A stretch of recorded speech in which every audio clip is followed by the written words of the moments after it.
Good morning, everyone. I'm Dr. Atif Ahmad. I'm interventional medical gastroenterologist. I'm associated with TriLife Hospital, and I have my own center, Karnataka Gastro Liver Clinic. Today is a slightly different topic for surgeons. It's the medical management of IBD. It's a big topic. It takes around long time to cover up. I'm just highlighting the clinical aspects, how to clinically manage a patient of ulcerative colitis and management of the patient of Crohn's disease. Just the basic medicines and the basic medical part. First, starting with the IBD, we know there are two aspects. One is the ulcerative colitis, and the other is the Crohn's disease. So, the management of ulcerative colitis is the most easiest part, and next comes the Crohn's disease. First aspect is localizing the disease. When the patient of ulcerative colitis comes, first thing is you have to localize the disease.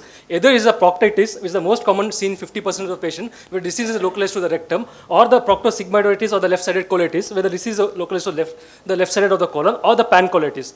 And the second aspect is clinically to classify the patient. Clinically, you need to classify the patient whether he's in the mild or in the moderate or in the severe. This comes based on the clinical, whether he has a bloody stools or number of the bloody stools per day, more than 6 bloody stools per day comes in the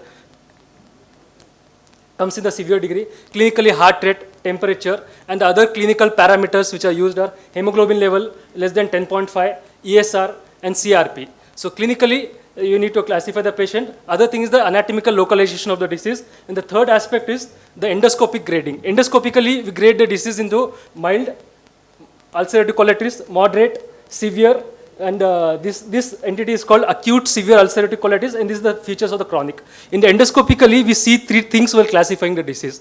One thing is the presence of erosions or ulcers. Second is the vascular pattern. Third thing is the presence of active bleeding. So, if the mild disease, there's no, the partly mild erosions, there are no ulcers, the vascular pattern is preserved. The moderate disease, the moderate to deep moderate ulcers are there, mild episodes of bleeding are there are no active ulcers. Severe disease, the active ulcers, and the acute severe ulcerative colitis, there's active bleeding. So before starting the treatment, you need to know the three aspects: anatomical localization, clinical severity of the disease, and next is the endoscopic severity of the disease. Once you classify the disease, the next part of the medical management comes. So classifying the medicines, I've broadly characterized the medicines into 6 classes. So first 3 classes of medicines are very easy to treat. More than 85 to 90% of the patients you can treat with the first 3 group of medicines. All the physicians, surgeons, gastroenterologists, most of them manage with the first 3 group of medicines. The lower 3, the biologicals, the biosimilars, and the smaller molecules are quite difficult. You need more expertise, but with the basic knowledge, you will be able to manage with the 3 drugs. First is the aminosalicylates or the 5 aminosalicylates. These are the old age drugs. They are these days lost 40 to 50 years. The sulfasalazine, the mesalazine, the pentasalazine. I'll discuss the medicines. This was initial use for rheumatoid arthritis, but patients showed benefit in diarrhea, so they were initiated for ulcerative colitis. Next is the glucocorticoids, the steroids, IV steroids or the oral steroids. And next comes the immunomodulators or the azathioprine. Coming to the first group of drugs, the 5 aminosalicylates, the basic thing you have to learn is, in the aminosalicylate there are two group of drugs. One is the mesalamine, usually available as mesocol, mesalamine, and second is the pentasa, that is a delayed sustained release form. The advantage of mesalamine is it is used in the disease which involves from the terminal ileum to the colon. So if the patient has got pancolitis, you can use mesalamine where the disease starts in the terminal ileum up to the rectum or up to the ileum or up to the anal canal. And second is the pentasa which you get. This is called the sustained released form where the drug acts throughout the small intestine and throughout the colon. So 5 aminosalicylates, they are available in 2 oral forms. One is the mesalamine and the other is the sustained release form. Mesalamine acts for ileum up to the colon, and the sustained release form acts up to the both the small intestine and the large intestine.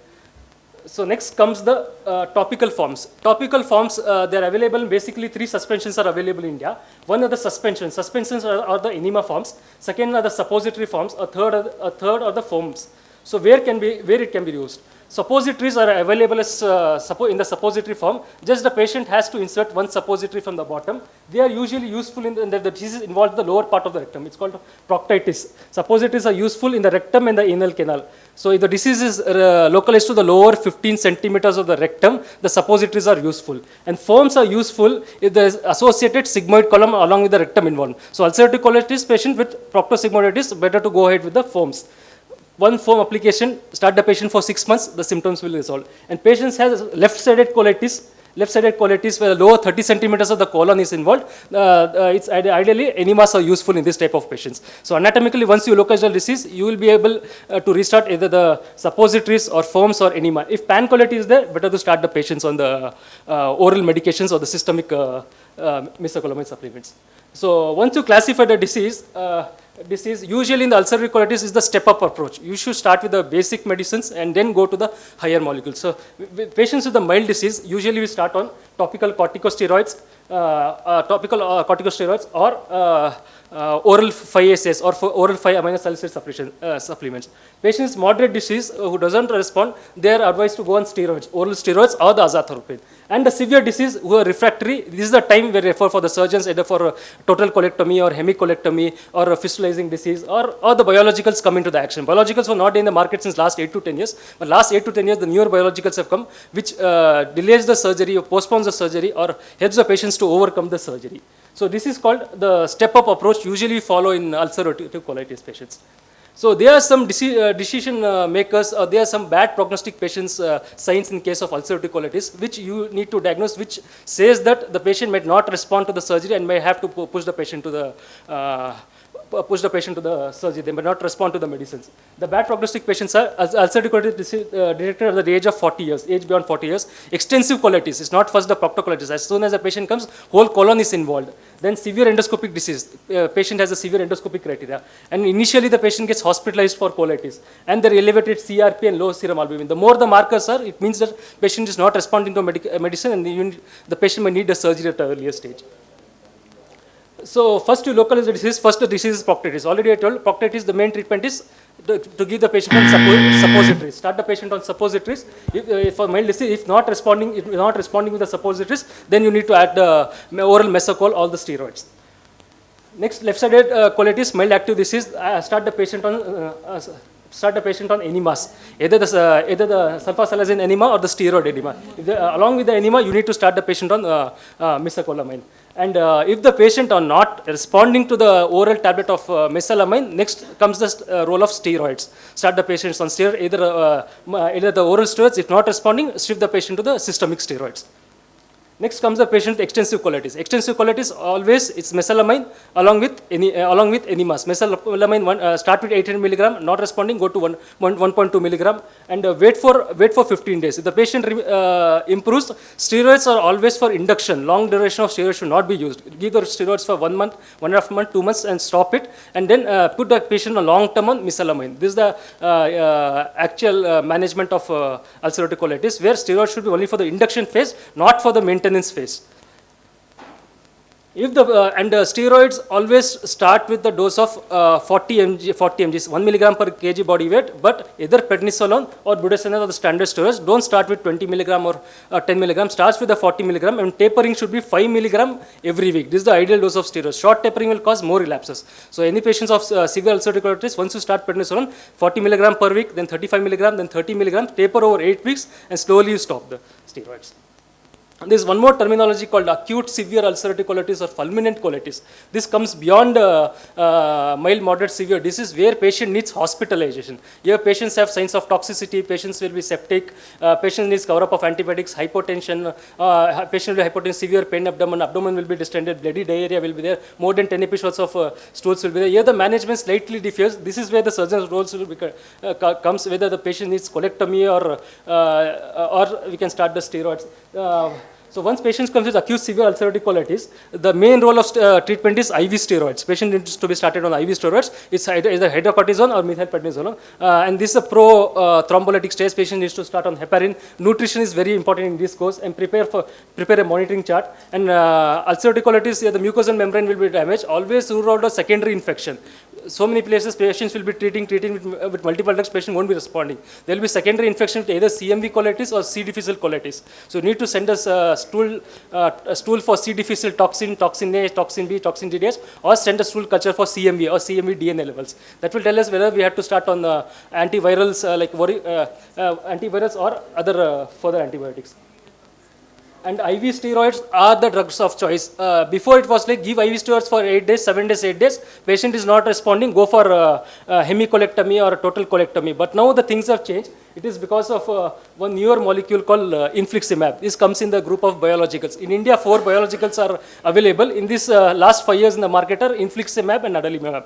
Infliximab has done wonders for the patient with acute severe ulcerative colitis. There are around, last 13 years I've seen around 15 to 18 patients who had posted for surgery, who was in ICU, started on steroid with background counts high, 25,000, planned for colectomy. One shot of infliximab, patient could escape a surgery. So only problem is the financial. The cost is the only option with the biologicals. Otherwise, biologicals have done wonders for the patients with acute severe ulcerative colitis.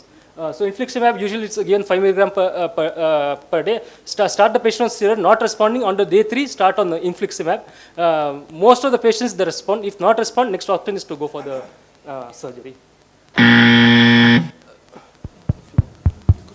There's one newer drug in the ulcerative colitis which is very easy for everyone to start. It's tofatinib. It's a orally acting medicine. You just need to start with a tablet. First start the steroids on patients on mesocol. Not responding, go to steroids. Not responding, go to atharopin. If it's not responding, there's a just oral tablet called tofacitinib. It's a JAK-STAT inhibitor basically. Dose is 10 milligram per day. I've seen around 40 to 45 patients we have started last 3 to 4 years. Most of them they have responded with tofacitinib. 2-3 patients came with herpes. 1 or 2 patients came with bone marrow suppression, but most of the patients who are not affordable to go for biologicals, which are very expensive. Biologicals cost comes around 2.5 to 3 lakhs per year. It comes around 25 to 30,000. Most of the Indian population are not affordable. For them, the next line of drug is a tofacitinib, which is now approved in ulcerative colitis, but not in case of Crohn's. Next, coming to the Crohn's disease. Crohn's disease, just highlighting, again the approach is similar. Define the disease, whether the disease is, locate the disease where the ileum is involved or perianal disease, behavior of the disease, duration of the disease, activity of the disease, and stratify the disease. In ulcerative colitis, always is the top-down approach. Stop from one drug and go up to the other drug. But in Crohn's, you have 2 other approaches, and managing the flares. Smoking, always ulcerative Crohn's disease, first address the patient to stop the smoking. Look for the other malignancy. These are the precipitating factors. You will be treating the patient, but UC and Crohn's are the malignant condition. Patient can have underlying malignancy. Or look for any infection. So you need to rule out other managing factors. Then defining the disease, you need to localize what age group the patient is, because treatment differs in different age group, what behavior of the disease, and what type of disease activity. There are some indicators of severe disease in Crohn's. One is young age. In ulcerative colitis, the older patient, they don't respond well, whereas the young age responds well. Whereas in the Crohn's, the younger patient doesn't respond well. Smoking is a bad risk factor, and disease behavior, early stricture or early penetrating disease is always a bad disease. And disease location, ileocolonic Crohn's or perianal disease has got the bad prognosis. So in Crohn's, if the patient has got one of the poor prognostic factors, better to start on the biologicals and then shift down to the other if they are not managed. Whereas a patient responds well, better start on the sulfasalazine and put the patient to the biologicals. So these are the 4 biologicals which are available right now. The most common used is the infliximab. In the India, the 4 are available. Infliximab. This is the fastest acting biological. Patients respond very well. And second is the adalimumab. Adalimumab is available in the subcutaneous form. Patient just needs to come in the OPD basis, takes 1 or 2 shots if they are not responding to steroids. The vedolizumab is the recent in the market, and ustekinumab is the other biologicals. Next, management of stricture in Crohn's disease. Usually the colonic stricture is asymptomatic, we just leave it, and if the symptomatic, better to go for surgery. Whereas the small bowel Crohn's, if they are symptomatic, if the stricture is short segment, we have got endoscopic procedures. We do either balloon dilatation, or we do stricturotomy, or we do stricturoplasty, or we place a stent. If the ileocecal involvement is there, we place a stent. Or if it's a more than 5 centimeter stricture, better to plan for the surgery. Crohn's always is the idea of the treatment is to prevent as much bowel as possible in the Crohn's. So you need to prevent as much bowel of the Crohn's. Try with the steroids, try with the biologicals. If not responding, last option will be the surgery in the Crohn's. Thank you. Thank you, sir, for throwing some light on the topic. I now request Dr. Harish to present the memento to Dr. Ratif. Yeah. Doctor, as you told, steroids are required for initiation of remission in the ulcerative colitis. Now, in case of fulminating ulcerative colitis, whether the patient needs hospitalization and where he is not fit for the surgery, will not the steroid will again do friability, increase the friability of the colon? No, sir. That in the background of antibiotics, sir, that's the only thing which will save the life of the patient, sir. Steroids, IV steroids are the only drugs which will save the life of the I have patient. seen one patient who was not fit for the surgery, was having fulminant ulcerative colitis. He was put on prednisolone. He recovered for a short while, but again he succumbed within a Maybe secondary infection or sepsis. At that time is the clinical decision whether to take the patient for surgery or give us steroids and wait. All the guidelines said wait for a week. Wait for a week. If not responding, next comes the biological, next comes the surgery. But steroids are the drug of choice, sir.